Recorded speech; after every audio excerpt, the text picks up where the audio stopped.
I'm Mehdi Sunderji, and welcome to Your Finance TV. Today's our inaugural episode of Crypto Revolution, where we cover all things crypto and digital assets. We're here with Adam Blumberg, co-founder at Interaxis. Before we get into it, a little housekeeping. Don't forget to like and subscribe if you want to stay on top of our content, and always drop us a line if there are any topics you want us to explore. Adam, it's been a while since we spoke and discussed all things crypto, and I feel like not only has crypto evolved, but the revolution's picking up momentum again. How you been, mate? I've been good. Since we last spoke, crypto's been pretty decent. It hasn't dipped again. Maybe that means we need to not talk quite as much. Maybe, you know what, it's had quite a run in the last 5 6 weeks we've been off the air. So maybe we should just pack it up and just watch the price continue upwards. Well, let's just file that away a little bit, and if the price starts heading down, you and I know that one of us needs to take a little vacation. That's it. We'll bear that in mind for sure. Keep close eye on it. Yeah, as I say, and we're saying crypto's had quite a nice 2023 so far. Touch wood. It continues onwards and upwards. Even Cathie Wood has given herself a firm pat on the back, her ARK fund. And she's proclaiming a long-term Bitcoin price target of well over $1 million. I know we don't discuss price targets, but is there any universe you can even see this happening? This sounds crazy. It does sound crazy. If you read what they wrote, it's a very, very, very long-term price target, right? So that's one thing to look at. What's more important to me, as you know, I don't like price targets. I don't really care. But what they've done is they've really gone into some of the numbers and said, here's where we see the need. Here's where we see what Bitcoin did, which is $38 trillion worth of transactions went back and forth on Bitcoin last year. And we see it last year as a bad year for Bitcoin because of the fact that the value went down. But there were so many more transactions actually happening on Bitcoin. And what Cathie Wood and ARK is saying is we see the need for Bitcoin transactions picking up. We see that there are more people that are interested in censorship resistant money all over the world. We see that there's more interest in retailers and in businesses accepting Bitcoin as payment, more interest in people actually utilizing Bitcoin as payment and as a store of value. And therefore, if Bitcoin takes on a certain percentage of the market for transactions, this is where we extrapolate and figure out what we think the value of every Bitcoin is going to be. Because remember, there's only so many Bitcoin in the world. And that Bitcoin is used as an incentive for miners to continue to process transactions. So they've at least gone into the numbers, right? You and I have talked about a lot of people that have come out with projections of 50,000 and 100,000, and JP Morgan has done it, Bank of America has done it, Mooch has done it, and all that, but they don't really back it up by very much. And ARK has at least gone into some backup. Now, I don't know if I believe that number. And again, I don't really care. I want people to use the system, and whatever is going to happen to the value of the asset is going to happen to the value. But what they are saying is there is a huge total addressable market of people in the world that want to have this censorship resistant money, want to transact in it, and therefore the value should be keeping up. So you're talking about, let's step away, as you say, from the price targets, right? Your mindset's much more focused on user utilization and it becoming part of our everyday life. We obviously had some hiccups, not just in asset pricing in 2022, but we saw some issues in the industry like the FTX debacle and things like that. And there was a lot of rollout, and I'm sure there'll be continued rollout from that as well. But even today, we're seeing things like Binance. Binance is freezing temporarily all US dollar transactions as of today. Now, this doesn't apply to Binance US. This is just foreign Binance for US accounts that have slipped in there. Is that right? That's my understanding. A few years ago, Binance started Binance US or Binance.us that is for US customers. You and I being citizens of the US cannot go open accounts on Binance.com anymore. So what they are talking about is not Binance US. So technically it shouldn't affect any US customers, except for the fact that, as you said, some have slipped through, whether they use VPN or something like that. And therefore, they Binance is temporarily halting US dollar transactions. And I'm not quite sure what the reasoning is for that, but it shouldn't affect the Binance US customers. It should affect a relatively small subset. And what it might affect, Mehdi, is people all over the world that might have accounts with Binance because they live in a jurisdiction where they can, and yet they have dollars. The world still transacts in dollars, and Binance is saying for a short amount of time, we're not accepting those anymore. So that kind of leads me to my tie-in from point one and point two, right? So we've got this ecosystem that we're trying to encourage people to use more and more. We've had a year, 2022, where there's been some blow-ups and there's been issues, and we're now still seeing some of these things dribble out. Do you see, are we now starting to shake a lot of these headaches out? And that's why, Binance, this is actually seen as more housekeeping rather than anything nefarious or any issues.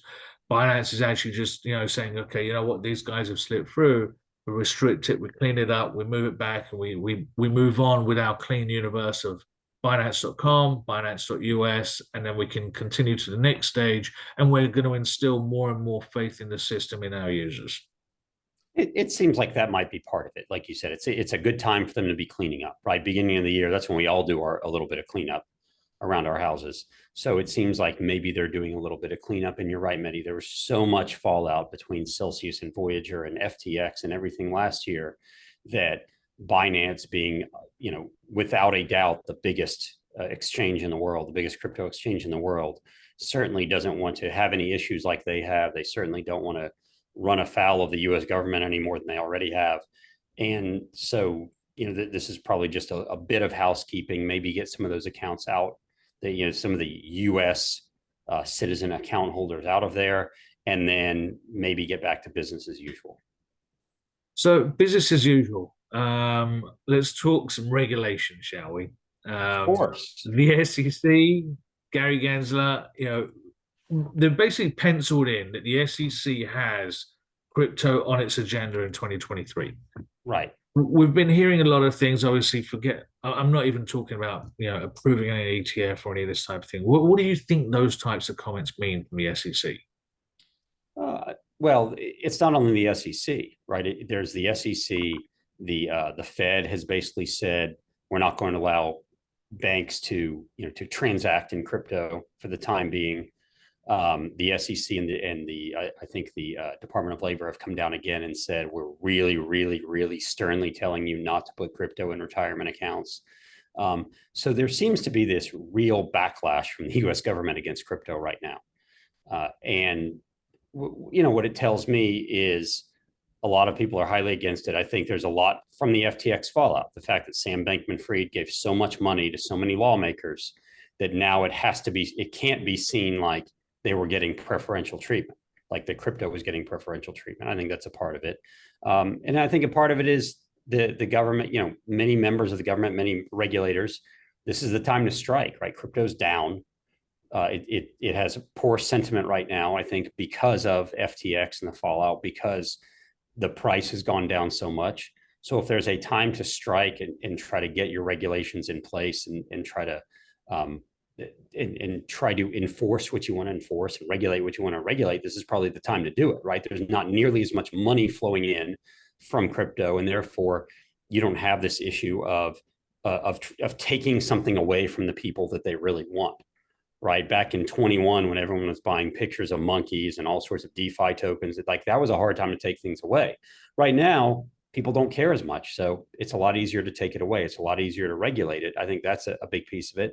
And we've talked before. Look, it eats away at some of the power that regulators have. It eats away at some of the power that the government has when you have assets like Bitcoin and USDC and DAI and such, and when you have NFTs, and we're not quite sure how they should be regulated. We're not quite sure how they should be treated from a securities perspective, that it kind of eats away at their power. And now feels like the time for them to kind of jump on it. It's interesting you say that, and I agree with you about where the level is right now versus 2021. It's a very good point. It does make it much more manageable in trying to instill some sort of regulation and do something about it because it's not Yeah, I here mean, and everyone's not in there, and yeah, at this point we can it's more manageable. yeah, they would have had to claw that ape away from you, Mehdi, a couple years Oh, ago. yeah, not Yeah, going over forward. your dead body, right? Now, can I have it, guys? Don't worry about it. Exactly. We're all Yeah, good. now it's only worth a couple $100,000. It's peanuts now. It's chump change.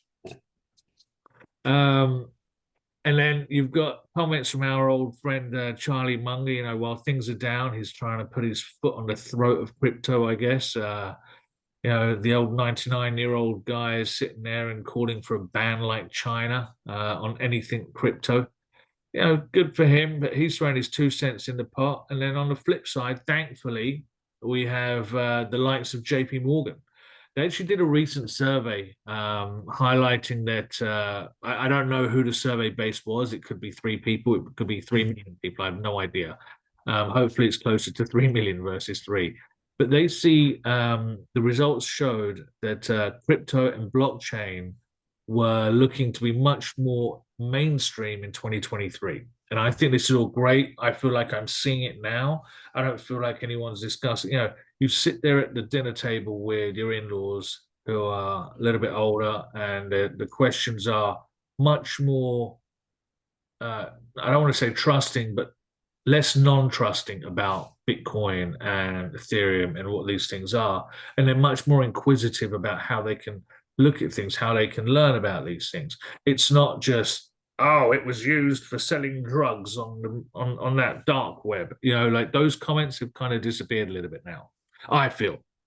Right. I think a few more people understand it a little bit because we've had to go through those narratives, right? And so when you go back to, on one side, people like Charlie Munger, he and Warren Buffett have been vehemently against Bitcoin and crypto since its inception, which, look, they're value investors, right? Bitcoin, crypto is not a value investment. It's a speculative tech investment. It's an investment on some sort of future that might or might not come based on where we see things right now. But there's no cash flows there, right?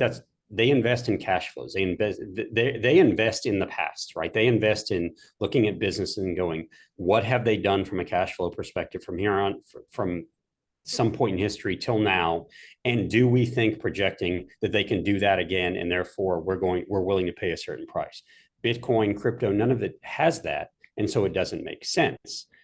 And they have obviously, well, it seems to me from the comments that Charlie Munger made, and you mentioned JP Morgan, ironically, Jamie Dimon has made similar comments, that it seems to me like there's not a full understanding of what it is and why it even exists. And honestly, they seem to come from this position of extreme privilege, of extreme, we don't need this, but these are very, very, very uber wealthy white people in the US that say we don't need it, when a whole lot of people in the world absolutely do need something like this. And so if we go all the way back to our beginning, and what Cathie Wood and ARC is looking at, is they're saying there's a huge need for this in the world. That need is only going to pick up as people tend to distrust their governments, as people tend to distrust their banks.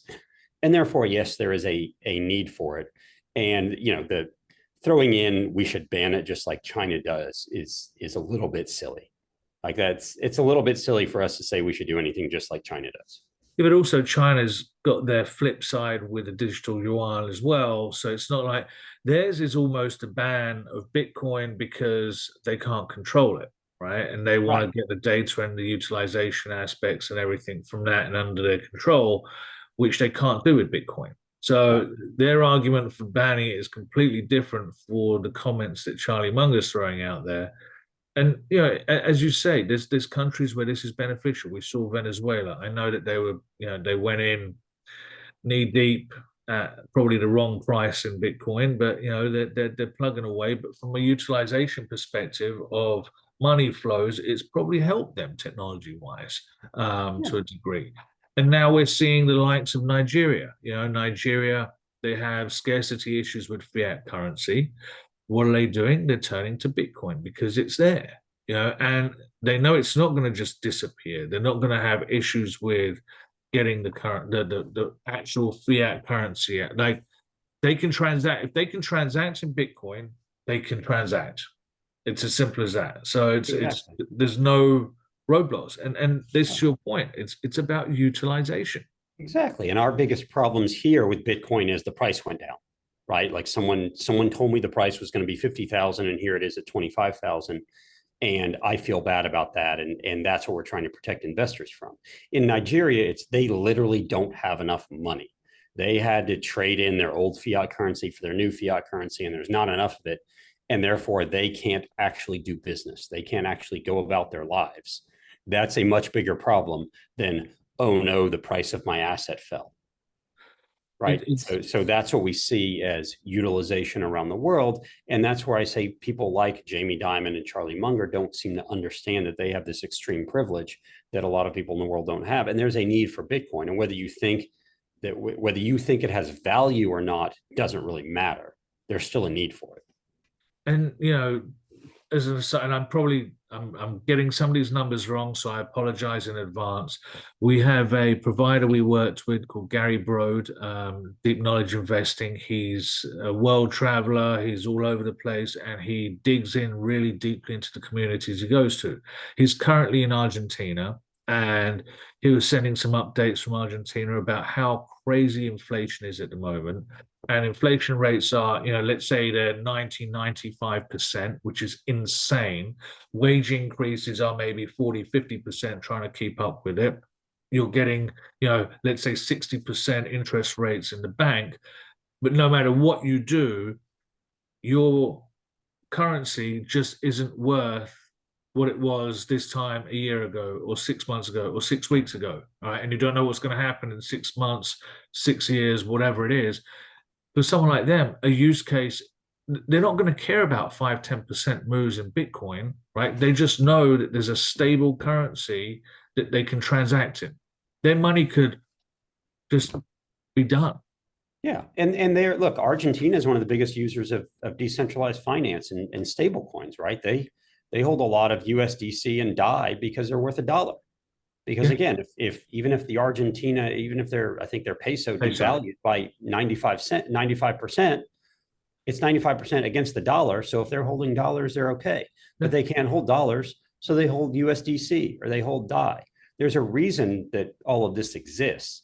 And it's because people all over the world have lost faith and lost trust in their governments and in their banks to do the right thing and protect the value of what they have. And I don't mean to be a conspiracy theorist or anything, but look, there's a reason why we've evolved to this point. There's a reason why the financial system has evolved to this point and people are using it.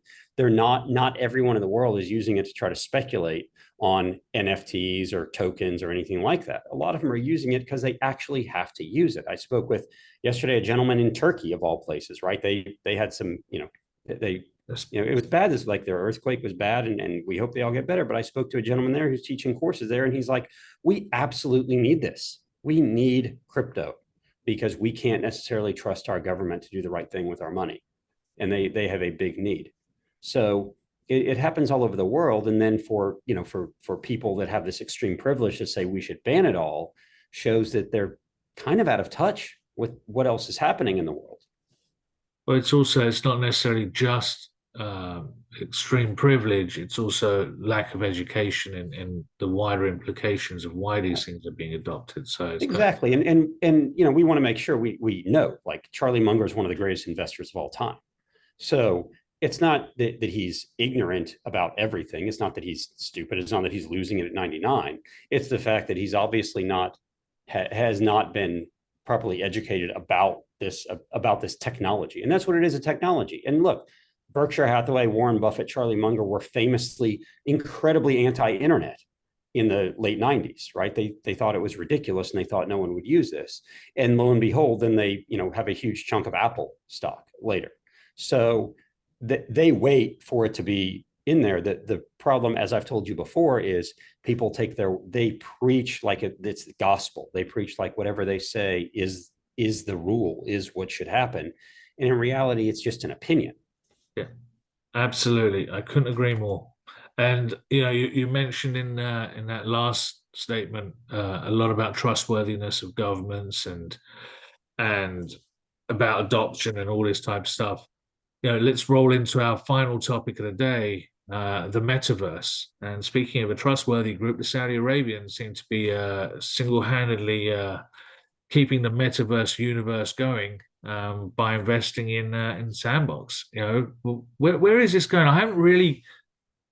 I haven't heard a huge amount about the metaverse in the last several weeks. Oh, well, that's it. Yeah, I mean they Saudi Arabia's invested in. I think there's something funny about a desert country investing in In a Sandbox. something called Sandbox, right? And maybe that's the reason.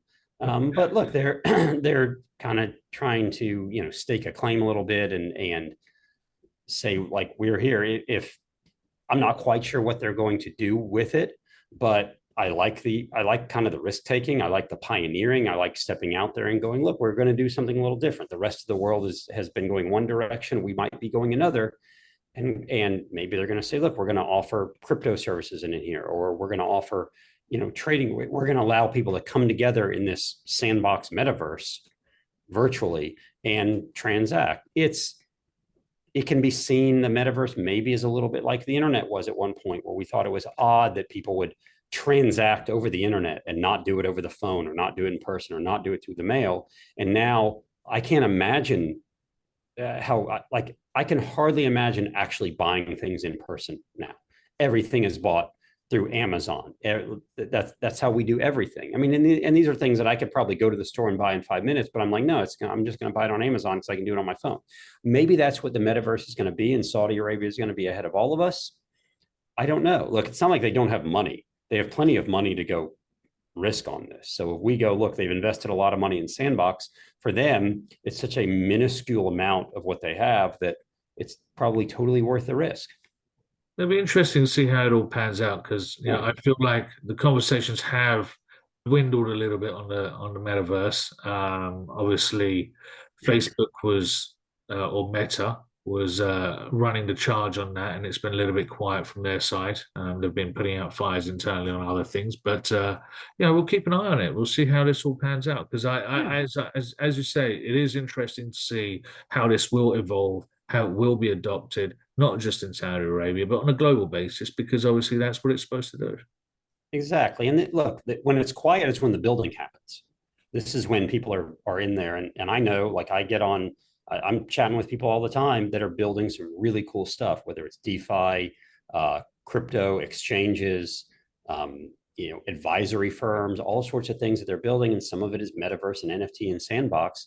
And it's some really interesting stuff. And some of it I don't even understand. And I don't know how it's going to make it. But I have some bit of faith and comfort in the fact that I don't know that. I don't understand. I don't know exactly what's going to happen. And I also didn't know that the internet was going to be what it was. And I didn't know that that smartphones were going to do what they did.